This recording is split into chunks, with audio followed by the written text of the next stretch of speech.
I'm back, Wanakohaye. I'm back. Welcome back to my channel. This is a safe space. We discuss almost everything here, but today we are going to be discussing the SENZO MEYIWA case.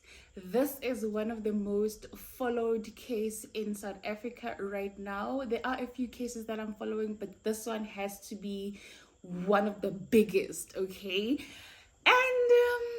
Let's just talk about it. I will be posting regularly now on this platform, and one of the things I'm going to be posting about is this case because my heart, my soul, my everything is in this case. Okay, so the state is almost done with their case. So what I'm going to do today is I'm just going to introduce, summarize everything that has happened so far and obviously what is to happen going forward. So let's start with the state. Currently, we have Advocate Judge Baloyi representing state, and he is working alongside Advocate Sibanda.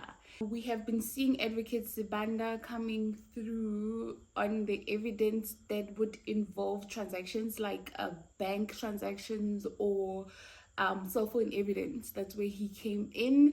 And well, every time Baloyi is not there, Sibanda steps forward. Okay, Advocate Baloyi has done a very good job in leading his witnesses in the evidence in chief. He has brought more than 50 witnesses to the stand till this date, more than 50. Okay, so we have seen that Advocate Baloyi actually cross-examining somebody in the trial within the trial. It did not last more than 5 minutes. I might be exaggerating. But yeah, that is Advocate Judge Baloyi and Sibanda representing the state. State is us. State is South Africa, by the way. If you're confused about who is the state is us, South Africans, South Africa. And yeah, and versus the defense. The defense has had different representatives from the beginning of this trial. We are obviously on part 2 of the trial because part 1 was when Judge Maumela was still seeing the case, but obviously he has been taken off the case due to illness. He's also going through his own hearing, which is a different story, but we are now with Judge Ratha. So since this case has been with Judge Ratha, the defense representatives have been as follows.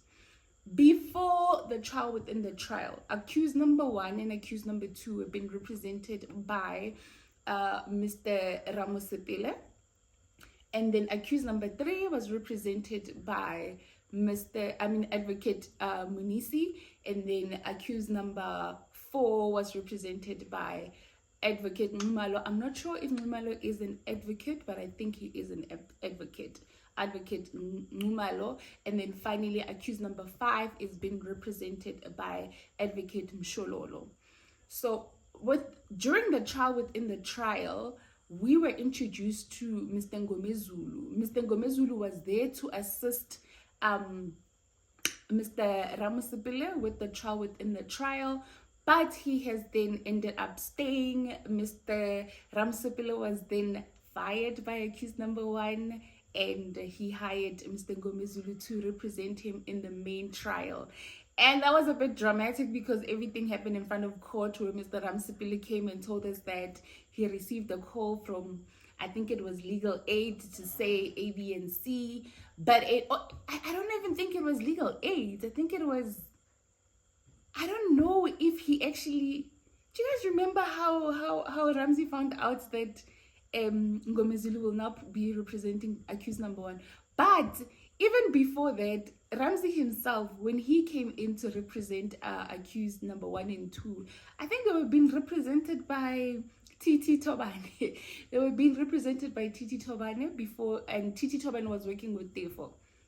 So at the time, Titi Tobane was still there, and then when Ramsey took over, he also just appeared out of nowhere, and he was like, I'm here, I've been sent to represent 1 and 2, and Titi was like, what does that mean for me?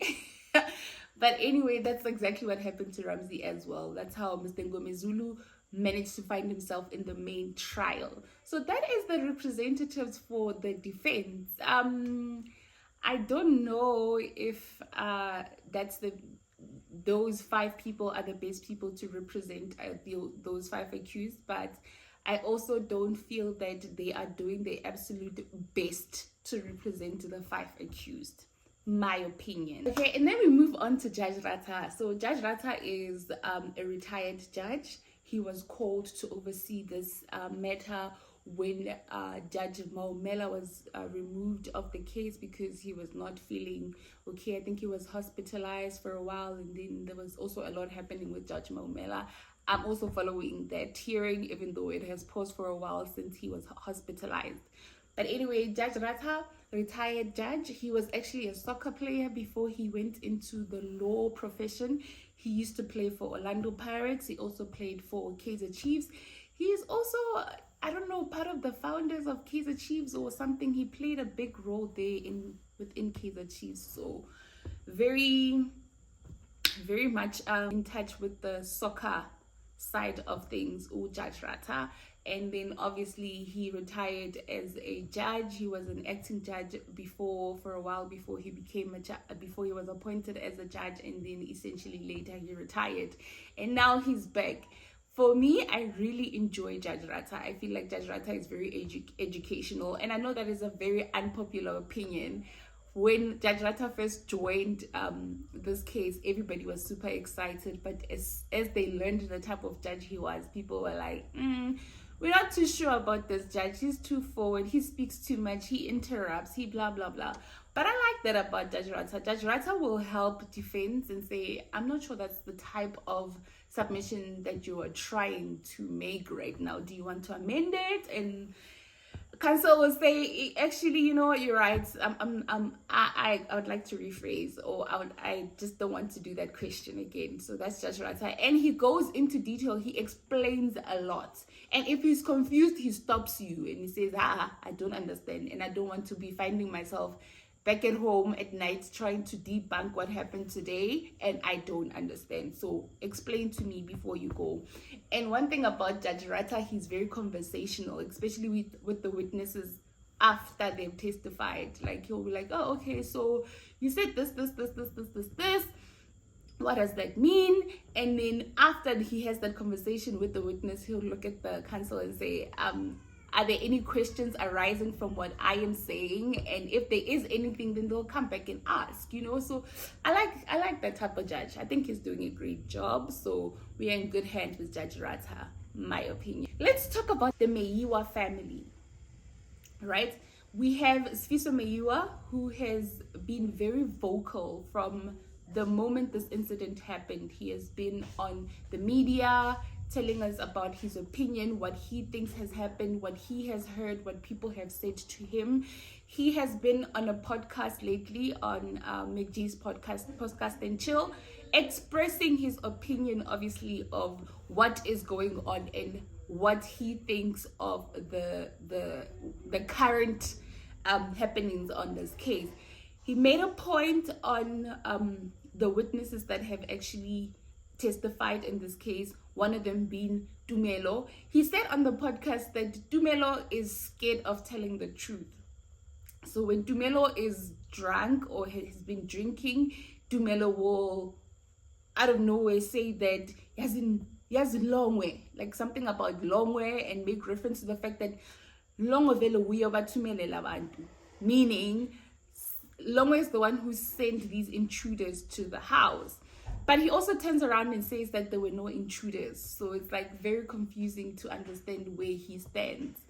But he does say that Utumelo has very much been given umuti. In fact, he says on the same night of the incident, Kelukumalo and Longwe with the bullet in his foot, went to a nyanga, and they took Tumelo to a nyanga to do what to him, Asaze. And as a result, Tumelo is not able to relay what actually happened in that house that day. But when he is drunk, he's able to say Yazulonge is the person that actually sent these people.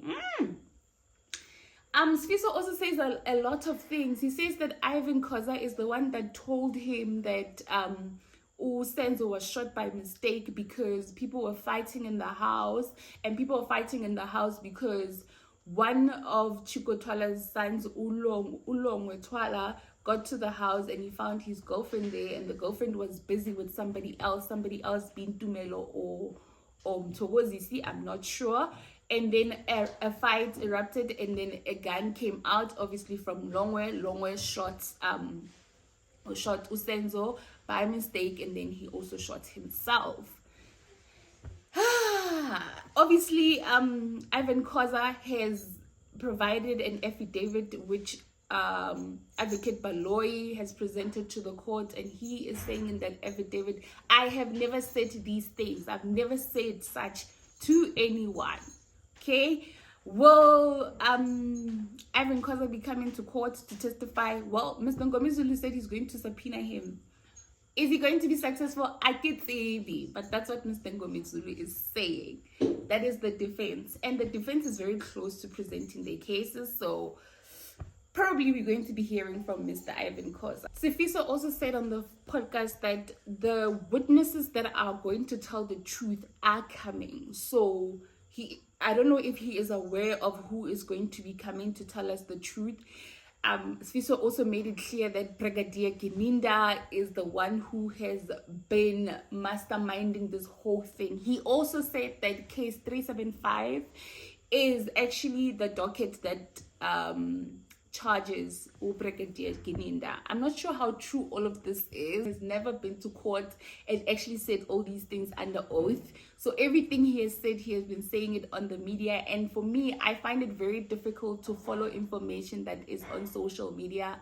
I follow information that is presented in court, and that's where I go off. So everything that I'm going to be saying to you, or I have been saying to you, is things that I have heard in court, right? Apart from the Senzo stuff and the family stuff. The family part, it's everything that I have seen in the media, obviously, because none of them have actually testified in court, and I don't think they will be testifying in court, apart from Sifiso.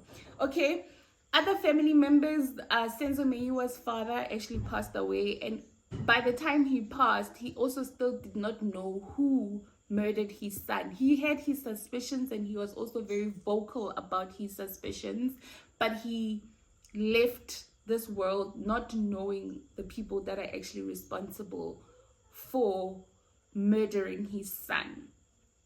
Okay, that is quite sad that this family has lost so much. They firstly lost Senzo Meyiwa, who was more than just a son, a husband to them, but he was also to us a national asset. You know, he was the national goalkeeper. So whether you were a Kaizer Chiefs fan or Pirates fan or a Sundowns fan, you knew who he was, because at some point he would have been being your goalkeeper if SA is playing, if Bafana is playing. So yeah. Then we go to Senzo's mother and Senzo's sister. So Senzo's mother and Senzo's sister, they have made it very clear that they believe in the state's case. They so AfroForum has gotten involved in this case, and they've appointed So AfroForum has been involved in this case, and they have appointed Nel as the watching brief for the family. When he was appointed, he actually went and he looked at the docket, and he made his own decision based on the docket. He did say that if it was him, he would have probably went about this a different way. And by that, I guess he's talking about the mastermind, because there is a mastermind involved here, right? There must be a mastermind, because these people were sent. These people have also confessed. We've heard the confessions in the trial, within the trial. So we know they were sent, and they are saying they were sent by Ukeli Khumalo. So he's saying, well, I would have also included the mastermind if I was the one, if I was the prosecutor in this case, which I'm not, but I'm okay with the way he's choosing to go about it. He then relayed that message to Senzo's family, and Senzo's mom and Senzo's sister seemed to accept the information that they were receiving, and they were happy with the information that they were receiving, and they believed in the information that they were receiving because they are still working with the watching brief. The only person who had an issue with Gininda was SENZO Meyiwa, and he actually wanted to fire him, but the mom and the sister said no, he's staying, so they are still working with Gininda.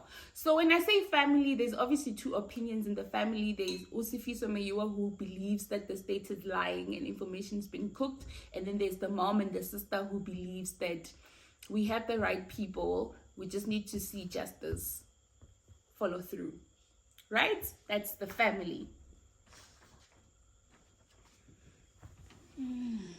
What is my opinion on where do I stand? I feel we are way too deep in this case for one not to have an opinion on the state's case, right? The state has presented a case, and for me it is a very convincing case.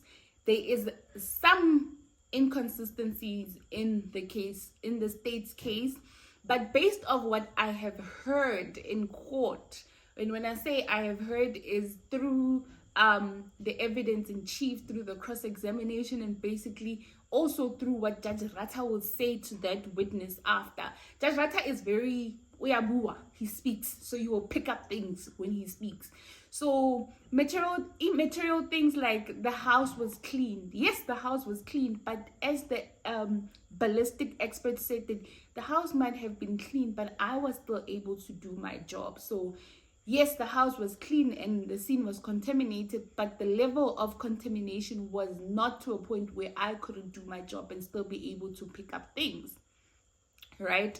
So yeah, things like that are those things are the type of things that assist me in forming the opinion of, okay, yes, a lot went wrong here, especially in the beginning of the case. The first people to handle this case, they might not have done the best job. They might have tried to hide a lot of things, but you can't hide everything. Some things will come to light, and those things did come to light, and with good investigation, we are where we are today. That's why I believe in the state case. However, I am also keeping an open mind on what the defense are going to say, because even if you do believe in the state's case, for you to truly actually accept it, you need to hear what the defense is saying, and you need to then question what the state said after hearing the defense,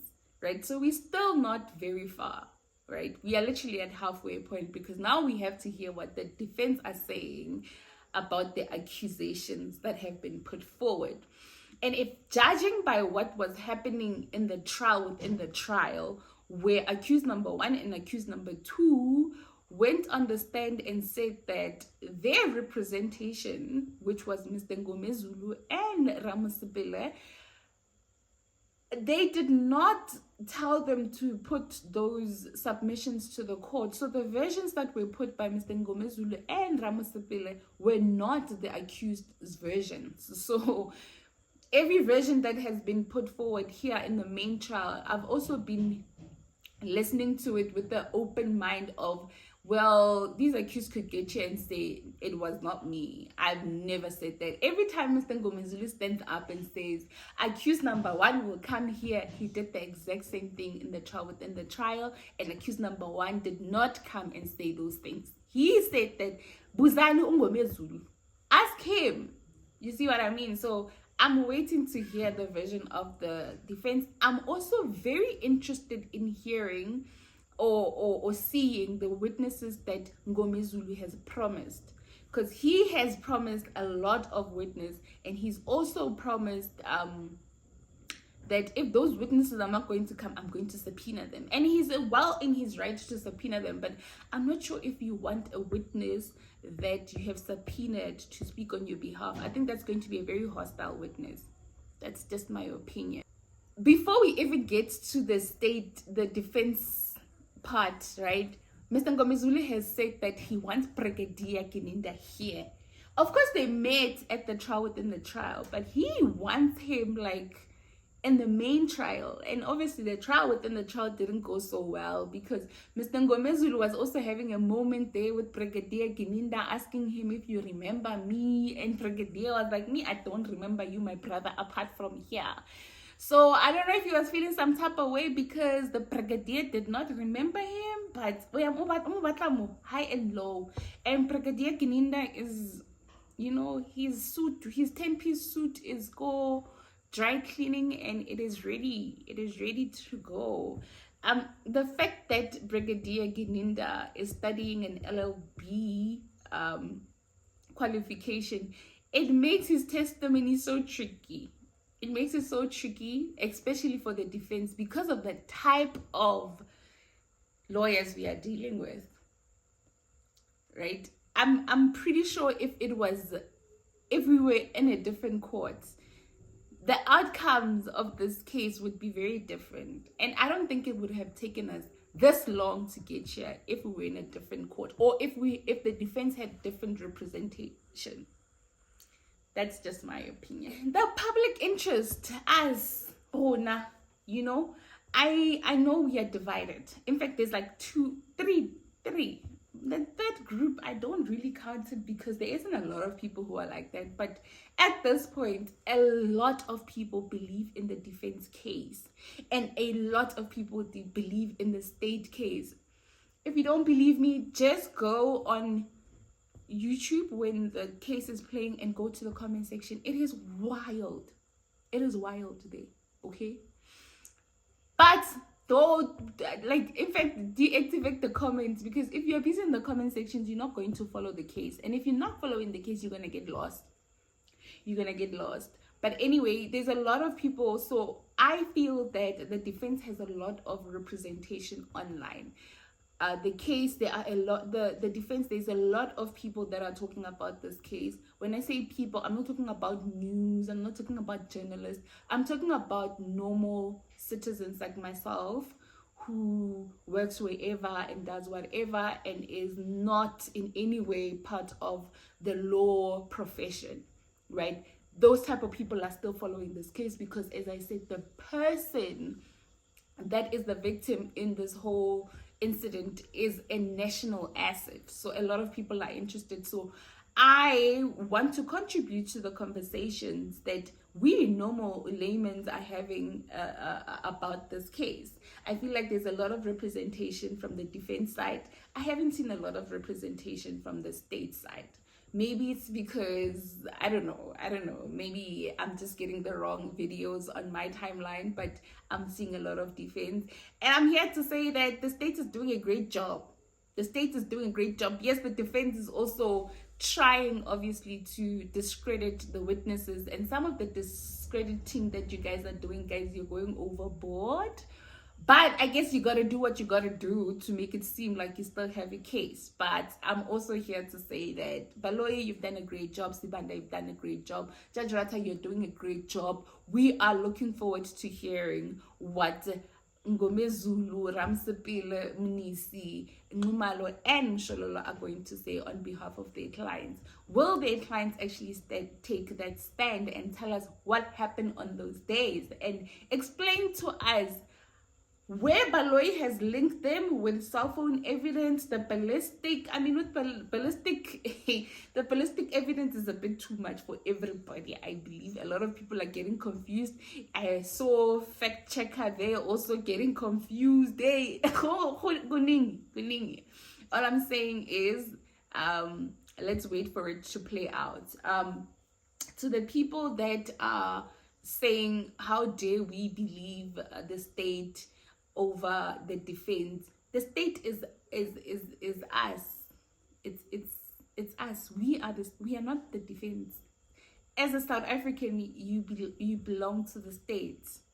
So and apart from that, if you look at the evidence that the state has brought, you haven't even heard the case, you haven't heard the case, the defense. So if you already believe what the defense is saying from defending what the state is putting forward, it's very questionable, because Haibo, Abomnis and Abom Shololo are not doing that great, guys.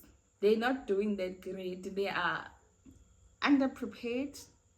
You know, as I'm saying, if they had different representation, I think this case would be at a different spot, especially for accused number 4, because we're still wondering, like, ungena when accused number 4, but I guess we're gonna hear from him. There's also case 375, guys. This case is quite interesting, right? We all know about 375. If you don't know about 375, I wish I was you. I wish I was you. There's also that element of Kelly Kumalo. Why is she not arrested? What is going on? Guys, let's wait for 636 to conclude, and let's see if 375 is going to take off, or if it's going to be a totally different case for the mastermind, right? Yeah, that's pretty much it. My opinions on the case. They are coming back tomorrow. It has been a long recess, but can we stop with the recess? I think this is the 4th term now. Yes, hopefully everything is going to be concluded in this 4th term, but judging by the defense, guys, they might just drag it. So we're looking forward to everybody coming back. We're looking forward to the state concluding their case, and Brigadier Gininda finishing off and closing off, and then hearing from Ngomezulu. Maybe the cross-examination of Brigadier. I'm actually very interested in that. I want to hear what Ngomezulu is going to say, guys. I want to say which water pass is going to be purchased this time around, guys. Yo, this case is a lot, eh? It's a lot, but anyway, yeah, we're looking forward to that, which is Monday. They're back tomorrow. I will be posting updates regularly, maybe not every day, but regular updates, depending on how far. If Ngomezulu is gonna take 3 days with Brigadier Gininda, then I will post after Ngomezulu is done with Brigadier Gininda, or however it goes when they come back. Thank you very much for watching, guys. Thank you. Bye.